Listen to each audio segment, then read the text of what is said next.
So I kind of got cut off there for my last video, and I was just getting into narcissism traits, and I was going on a good rant there.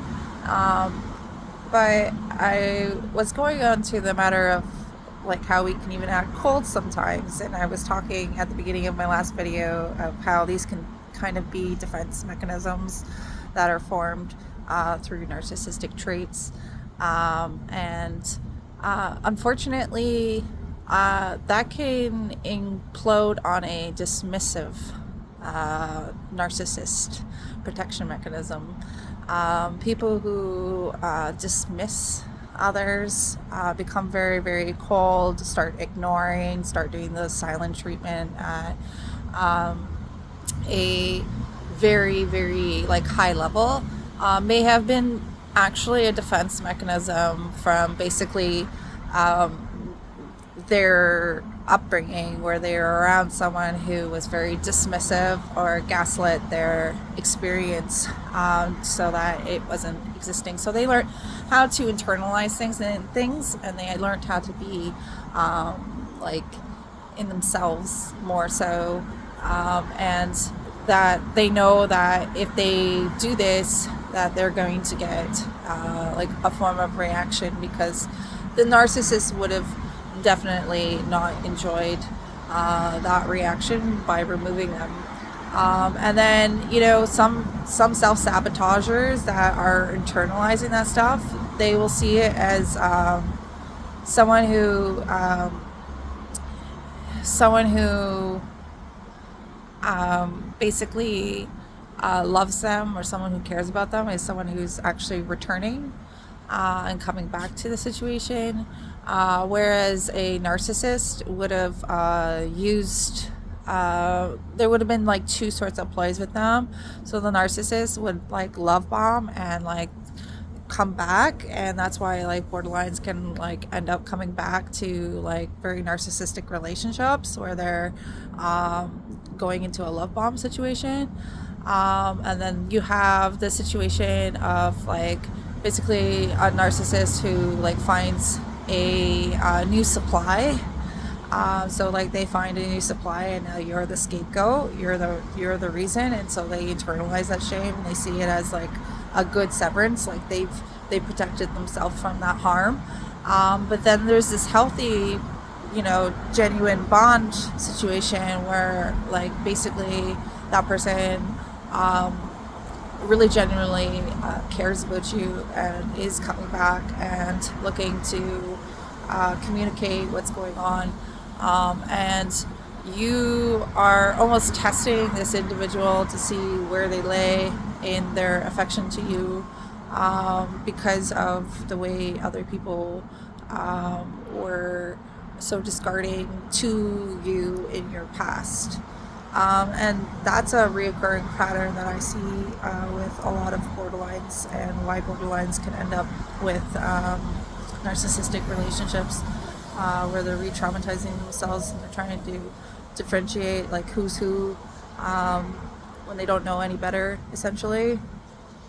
Um, so for like healthy relationships, um, like I talked about the rage, but I want to get into the dismissive type as well, the push-pull effect, of what it means to deal with like narcissistic abuse. And the thing is that the self-worth issues, like when we talk about narcissistic abuse victims and stuff like that, we're talking about people who drill in their head that they're not a good person. They start to believe the narcissist on what they say, and that's really unfortunate, right? So like it takes time to rewire that. It takes time to recover, and like I want to give empathy for anybody who's ever gone through narcissistic survival abuse. But I last video was just trying to find some light or some humor for us borderlines when we're reading in on these feeds, where we see that people are on one hand really supportive about narcissistic survivor abuse, but on the other hand are so creating like these demonic like stigmas to borderline personality disorder and creating feeds that are not actually like supportive to borderlines, even though the likelihood of a borderline being a narcissistic survivor abuse victim is quite high. So I always found that paradigm very fascinating, and kind of concerning on that sort of line. And I think that's the biggest thing that kind of like pissed me off, was the way that the narrative is about borderlines. And maybe it's because we're like next to a cluster of people who really don't have empathy. Like antisocial, like have issues with empathy. Narcissistic have issues with empathy, but somehow borderlines are actually attached to the same cluster that have no empathy, which I find is really fascinating because it's actually really proven that borderlines do have empathy. That's why we're very emotional. That's why we're so passionate. That's why people who say that they fall in love with us, like they have really good heights and then they have really like awful lows, and that's because they're very passionate, they're very loving, they're very caring people. And then if you have a borderline who has narcissistic tendencies that are trained, I want it to be known that it can be untrained. They can reattach to asking the questions that they need to ask in order to have empathy, etc. Learning the techniques, and they know that they must have some form of empathy because of the way that they love. And if they love so deeply, I'm going to say that the narcissistic traits that you probably have are trained, and so I'm just going to leave it at that. That I want to get on for narcissism. So and dealing with those push-pull effects, self-worth, and so these push-pull effects are interesting because like when we talk about core personality, we have the anxious attachment problem, and then we have like the dismissive attachment. And the anxious is like really like over concerned and like really like kind of manic and like paranoid and like wants to try to keep the thing that's right there. And I think that's the borderline. Like the borderline, it like really wants a long-term relationship. It really wants you to be really close. They love really, really deeply, and then they can go into this sort of dismissive shutdown response. And these are all of basically these impulsivities that are coming out in different ways that are more internalized, and are coming out in different sort of layers, so to speak.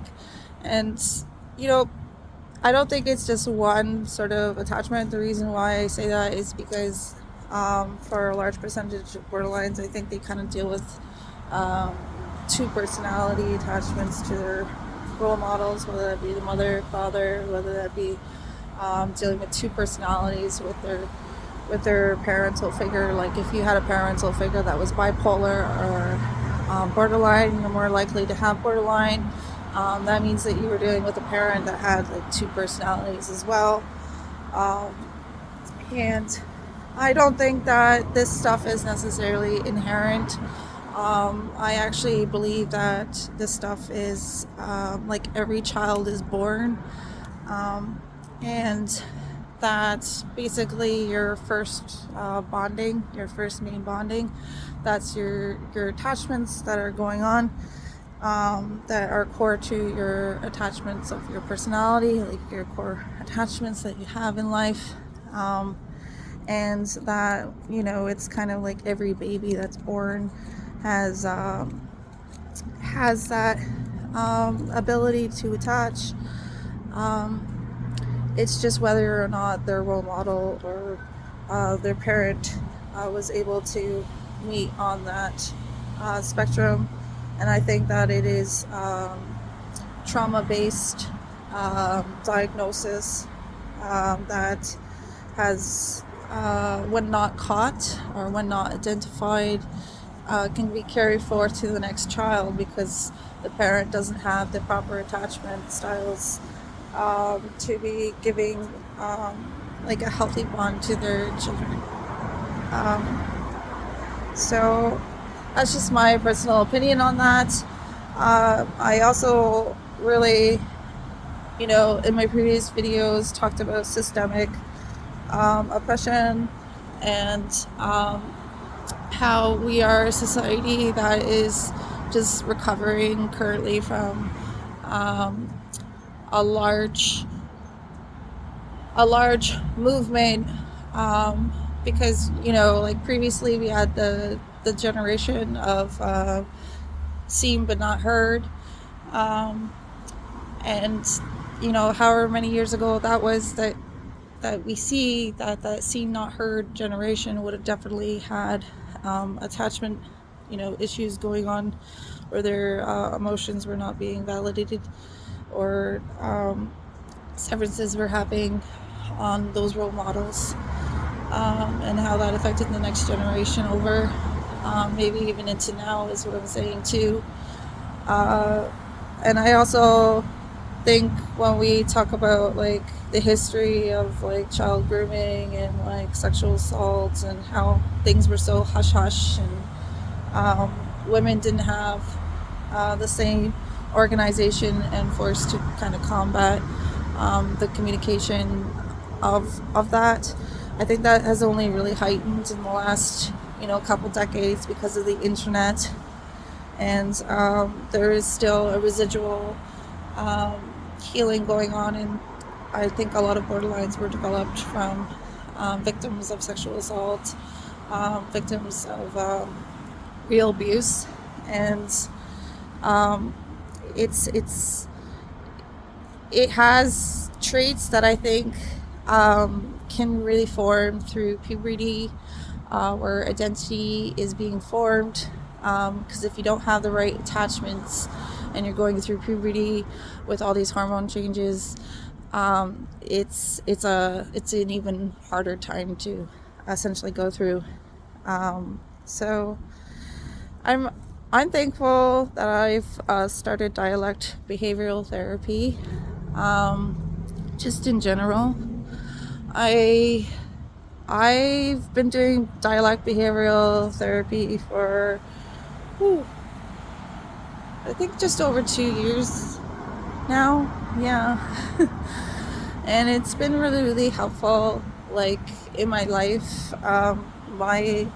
My physician, she's got a degree for ADHD, like a certificate for ADHD. She's got a certificate for dealing with substance abuse. She's got a certificate in like a degree for doing dialect behavioral therapy and cognitive behavioral therapy, and she does um, directly with me. It's just she meets all of my needs. She has other certifications and stuff, but she's been doing this for 30 years. Um, and I've been so grateful to have had the opportunity to work with her, and trust her and be able to communicate my thoughts with her. Um, I feel like now, from all that communication that I've had through this therapist, and before I had another therapist who was also very, very helpful, but she didn't have a skilled qualification in dialect behavioral therapy, though she was really good for my memory jogging. As I was kind of like, the first thing I said when I started this whole journal was, the first and most important thing I want to talk about is memory.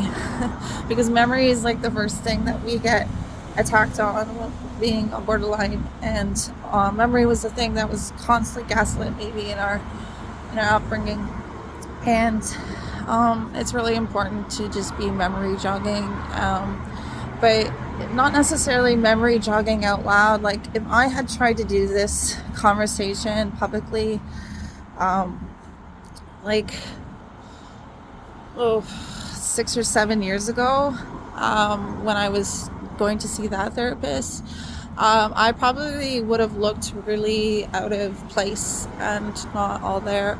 The reason being is just because I was still like exiting a severity into a mild place.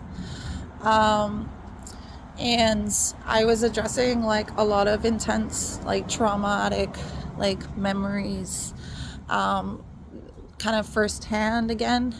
And I I had to spend like a lot more time like kind of integrating those emotions. So I was kind of having some PTSD like reactions to some of those memory jogs, um, which is actually really normal and to be expected when you're treating yourself and to go through those memory jogs. But the best way to confront your disorder and your problems is to face it. Face it head on. um, some people say, oh, is it best to forget your past or to remember your past? And I always say that it's always best to remember your past so that you can move forward. Learn from your past and evolve from your past. It's not forget about your past. Forget it happened. um, so I always hear that statement, oh, just forget about it. I'm like, whoa, whoa, whoa. What do you mean by that?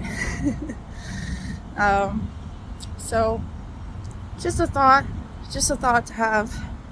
Um, so like I would always say that make sure that you spend some time with your therapy if you are borderline. Take the self-care, take some self-help love time, which may sound ridiculous to some borderlines right now. Self-love, like, what do you mean? And I mean this is like, every time you catch yourself saying something negative to yourself, you're gonna have to start drilling in your head like some positive things, because those neurons are going off at a rate where they are so used to those pathways. It's like almost like an impulsive reaction. And so like the rewiring is that you actually have to rewire those positive thoughts. It actually requires real work. You may feel exhausted even while doing it. So it's really important to be journaling, logging, to be memory jogging, to be getting into your psyche, start dissecting it, start rewiring it, and start treating some of the root causes to your behavior and why essentially it started to begin with. So that's just my personal reflection from all of this. I mean, I feel comfortable and confident now to be more transparent and to be able to talk about what I talk about because I've already gone through those memory jogs. I've already had much time to really think about these things. And so like even when I still talk about it, there are times like I'm gonna feel the emotion to what I'm talking about, but it's not the same as when I was first going to therapy and like I was doing it and like it was like I was having like shakes and I was in major tears. And I just think that vulnerability should be kept private on some level of what that means to you.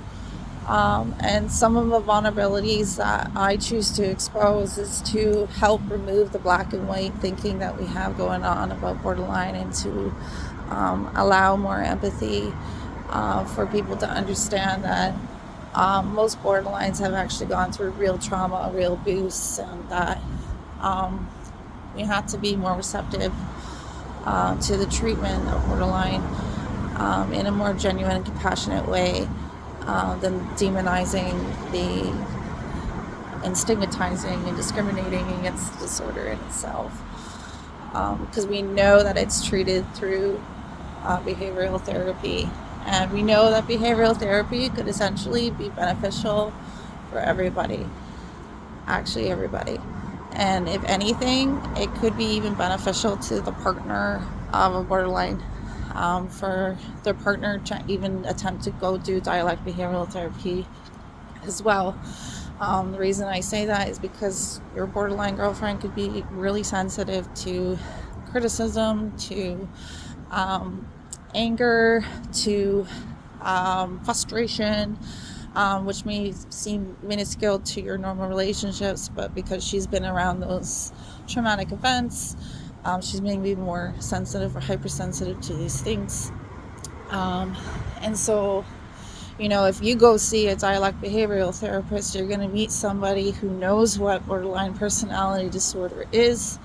You're going to be able to work with somebody that's going to be able to help you too, to help communicate with your borderline girlfriend, essentially. So I like to always recommend that or promote that if you really want to be in a relationship with someone that is borderline, or if you're a borderline and you really want to be in a long-term relationship with someone, I think it's really important to be honest about the challenges that you may be going through, and then to seek some form of specialist that can help you work on your behavior, and to have your partner in as well with some form of specialist so that they're understanding the program that you're going through, and so that they're getting the right receptive toolbox to be able to be in a healthy, functional relationship with you. So next video, I will be going into treatment stuff a little bit, because I'm going into my years of treatment now in my head, which is like 25 onward. And I feel like I got through a good little inboxes of ideas and journals and thoughts that I've gone and pondered about for a very, very long time. I think it's really important to also know that a lot of borderlines, we do have high intelligence.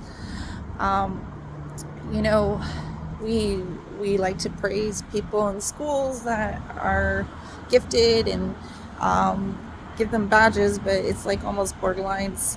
Um, it's interesting because we have gifts, we have abilities.